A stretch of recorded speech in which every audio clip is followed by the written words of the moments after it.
Good morning, friends. My name is Vivek Pandey, and this is day 3 of our book Open Eyed Meditations by Dr. Subha Vilas. And today we are going to do chapter number 6, Solving the Problem Matrix. And in this book, we have covered 5 chapters. The first one is Yoga of Communication, and the second is Paralysis by Analysis Syndrome. The third is the Do All Problems Have Quick Fix Solutions, and the fourth is Why Don't I Make the Right Decisions in Life. And the last chapter which we have read about is Spirituality at Workplace. Now we are at on the sixth chapter, Solving the Problem Matrix. So let's read it aloud. And today we are going to add one more exercise, which is like whenever we speak, we move our lips. So this is like we use extra bit of our tongue and over articulate. I don't know if it's the correct word, but when I do that exercise, or I will show you how to do that. So first we will going to read the chapter 6, Solving the Problem Matrix, which is on page number 37, and his chapter. So let's start it. गर्मी बहुत ज़्यादा है. हाँ. Solving the problem matrix. Dealing with negativity does not need good aptitude, but good attitude. To find negativity in an extremely positive situation requires you to just be human. But to find positivity in an extremely negative situation requires you to be an evolved human. Such human evolution is not a matter of chance, it is a matter of choice. A problem dealt with positivity is spelled as opportunity. Hidden within calamitous problems are hidden opportunity. The Mahabharata, when Arjuna visited the heavens, he was cursed by Urvashi for refusing her sensuous advances. To become a eunuch, he converted that calamity into an opportunity by using it during the 1 year of incognito. Krishna converted the calamity caused by the 1,000-hooded demonic snake Kaliya into an opportunity to exhibit his dancing skills to the residents of Vrindavan. He converted a threat into theatre. You cannot solve a problem with the same mindset that caused the problem in the Ramayana. Instead of arguing with Kaikeyi and trying to claim his rights over the throne, Ram dealt with the situation from a higher level. He disclosed that he was in fact waiting for such an opportunity where he could unload his burden of responsibilities and learn from the sages in the forest. When an eagle is attacked by a flock of crows, it chooses to fly higher and out of the crows' reach rather than fight back. Rather than dwell in negative situations, Ram chose to focus on the positives awaiting him. Problems are your best chance to prove your maturity. Anyone can fake maturity in fair weather, but to act mature in tough climates is a sign of a seasoned traveler. In the Mahabharata, the Kauravas cheated the Pandavas by giving them a barren land named Khandopras as their share. They accepted it accepted it gratefully and worked hard, transforming it into Indraprastha, a realm better than the heavens. A problem, when seen from proximity and with clarity, appears small. The same problem, when seen from a distance and with obscurity, appears gigantic. When a bad problem comes in contact with a good attitude, the result is an inspirational story. An evolved human is one who deals with negativity with attitude and not aptitude. A good attitude sees negative situations positively and finds hidden within them untold opportunities. In the midst of storms in our life, we can discover how mature we are. It is up to our discretion whether we see a people problem, whether we see a problem as Herculean or microscopic. Good attitude is a matter of choice, not chance. So, the small chapters describes, it talks about solving the problem matrix, in which I will try to talk slow, speeding my speed slow. I don't know why I talk like this slow. So, in this chapter, we are talking about solving the problem matrix. So, it basically talks about how we deal with the problem. In everyone's life, we face problems every day, and some are big, some are small, and every day we face problems. But every problem gives us a chance to show ourselves how we are, how resilient we are, how good we are, how is our attitude toward the problem, and how do we want to deal with it. In this book, previously we read about that we don't have to deal with every problem. Sometimes we have to tolerate it. So this also shows that sometimes we don't.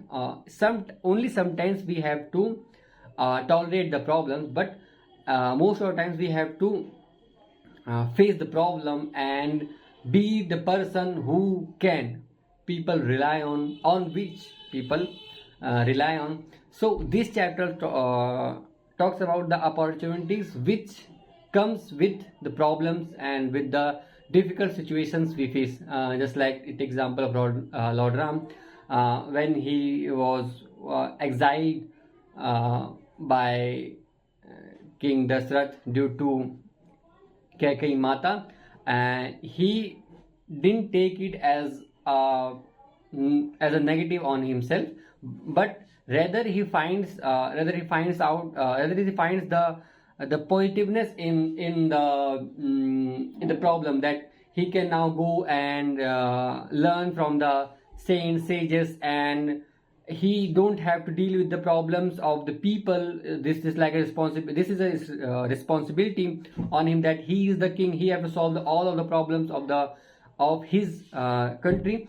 But now he is free. He can roam around the forest and deal with what should I say? And he can experience all of the things which he can't do if he was king. So he saw the opportunity. And also this chapter talks about an example of Arjun when he goes to heaven to learn about archery and take the arrows, or big arrows, or whatever we can say, super powered arrows, which are power up. He go on heavens for power up.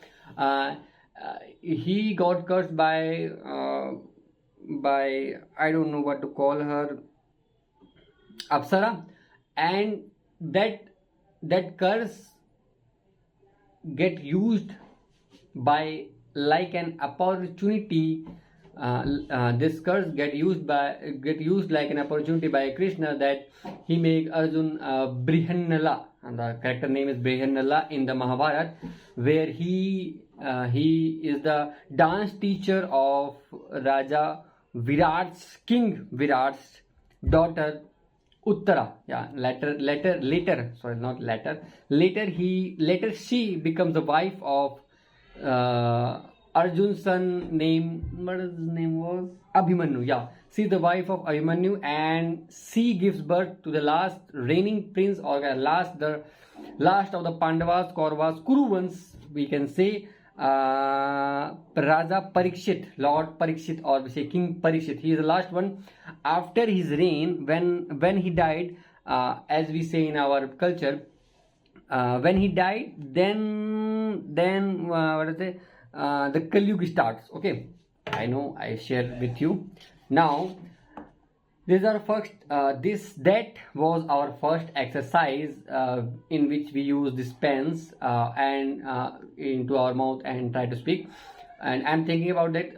I used to put it here, where I don't move my this part lips very much. So I'm thinking that if I put it little bit further, but no, this is not working. But I'm thinking about that. If I put it little bit further, I get full lip and my lips move so much. But the second problem is the second exercise which I'm talking about is just like I'm saying solving the problem matrix, but not like saying that. I will say solving the problem matrix. This one, this exercise helps to, I don't know how to say that, help the muscles to be in the process, and also it helps in pronunciation. So let's try it. In the first para we will try solving the problem matrix. Dealing with negativity does not need good aptitude but good attitude. To find negativity in an extremely positive situation requires you to just be human. But to find positivity in an extremely negative situation, I don't know how to do that. I will tell you tomorrow how to do this exercise, because I don't know how to do it. I don't know what I'm doing in this exercise. So don't not wasting our time. We will read the next lesson, which is why do people I once loved now appear detestable. Means दूर लगते हैं मेरे को. It is of 2 pages. Let's read it, and if we have time we will read the next chapter. So let's start. Okay. Why do people I once loved now appear detestable? When two people initially develop a loving relationship, the bond seems uncleavable. But how does that formidable love melt with time, leaving behind an ugly puddle of detest? Why do we end up in a situation where, in spite of searching, we are unable to find a single good quality in the midst of all the faults of that person? Love ripens by seeing commonalities, but it rots by only seeing the differences. When two people love each other, they admire each other as God, considering each other to be infallible. When the focus is purely on the good, the vision is always divine, the experience in the relation is flawlessly heavenly. Limited qualities of a person are visible within a limited time span and within the boundary of limited middle of events. As life progresses and taxing events unfold, the person's response mechanisms manifest in the form of detestable qualities. When such qualities surface, it almost seems that the person is replaced by his diabolical counterpart. The detestable behavior patterns then lead to doubt, and doubt is a seed that eventually grows into a tree of separation. Now, High expectation is an imagination of the mind. The mind fools you to expect perfection in every sphere. But relationships that are expectation oriented fail, while relationships that are discriminant oriented last. Discernment or the ability to judge helps evaluate people based on realities and not imagination. Discernment is about seeing people as they are and not how you want them to be. Most people want to deal with success and not failures. Similarly, most people want to deal with others' strengths and not weakness. Their stability, sorry, I am constantly doing, so I will not do that. Their stability and not idiosynchronizes their good and not bad natures. Everyone accepts a perfect masterpiece in others, while they themselves are happy to be deformed jealous. In the Ramayana, we find that Ram and Lakshman had diametrically opposite nature and yet were the closest of associates. Ram not only knew the sweet side of Lakshman but also was fully aware of his angry and violent side. With genuine care, Ram not only appreciated his good side but assisted him deal with his bad side. Rather than rejecting a person due to his bad side, we need to provide empathic assistance in dealing with the shortcomings with people whom we love our relatively longer period of time. It is important to remember that people seldom change. Our perception do. Based on our steady expectation, when you look for a perfect God, you are met with imperfection and naturally disappointment follows. When you look for a mortal, you are met with someone struggling to overcome imperfection. When you look for garbage like bad qualities, you find person resembling a dump yard. When you look for gold like good qualities, you find people resembling gold mines, with individual nuggets and gold enclosed in massive amounts of dust. It was shoveling away helps of dust to uncover one piece of gold. Appreciation of others' good quality is not just a lip talk but also a meditation. Love. In relationships, fades away all too soon, and then we are unable to find a single good quality in the person we once loved.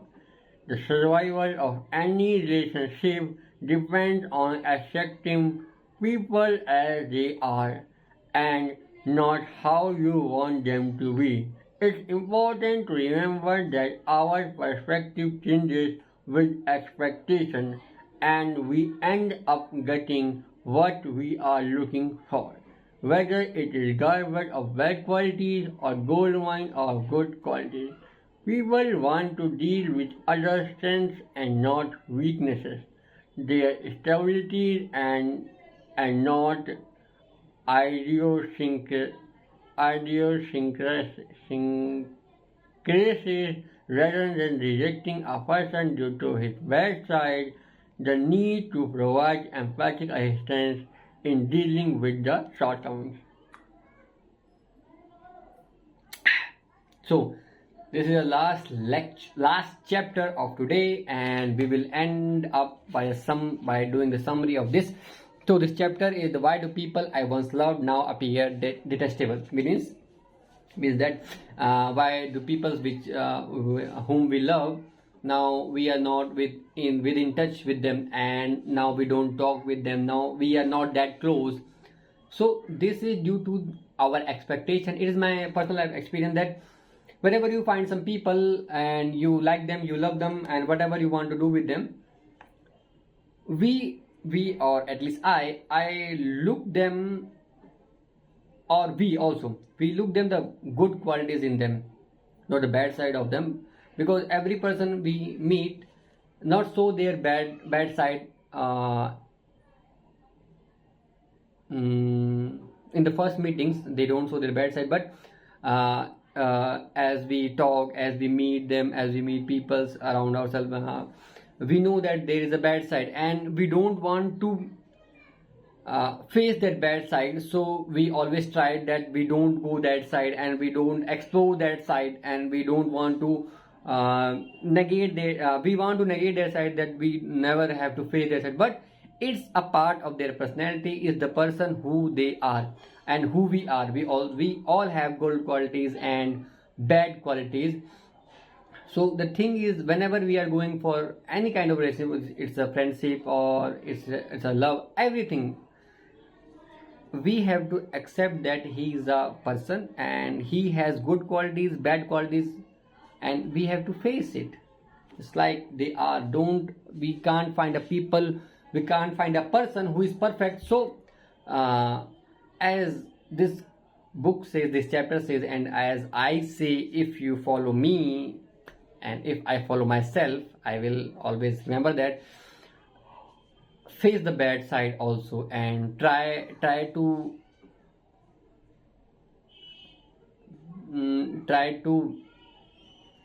what I'm trying to say is that sometimes the people don't know that this is their bad side. I also don't know a lot about myself, but my friends helped me so much that I know most of the things. One of the things is that I don't want to talk about it, but I will later sometime in this long journey. I will talk about my bad qualities also. Today I will just leave it. So they don't know about their bad sides, and sometimes they think it's their quality which they are showing people, but it's our who are good friends, or whom they think whatever this is, whom they think that they are their good friends. We have to show them that no, this is not your good side, this is not a good quality in yourself, you have to change it. And whenever we do that, it's helpful for them. That my friends help me a lot. I feel very, I feel very exciting, very good, that not exciting, very good, that I met them and they helped me a lot. Serious, knowingly, not knowingly, I don't know, but sometimes, most of the time, not knowingly, because I don't show that I am changing myself, but I am trying to improve myself. And this will help people that I am trying to change. If we tell them that no, this is not good, maybe they will also listen to you, and they will also try to change themselves. So it's our job to tell them, and it's our job to face it with them. If they are doing this, it's a bad habit, it's a bad quality in them. So it's not going that this is a bad quality and tomorrow is not in them, it will remain. So we have to face it together, and and in the process we have to be with them, and they have to be with us, so that we can face it together, and we can find very good qualities in ourselves, and we can live happy together. So that's it for today. Next day or tomorrow, when we meet or when I record the video, I will add this exercise which I don't know how to do. I will learn about it, how to do it, and one more exercise which is to talk in high pitch and low pitch, so that I can modulate my voice. Okay, so तब तक के लिए bye bye, फिर मिलते हैं आपसे.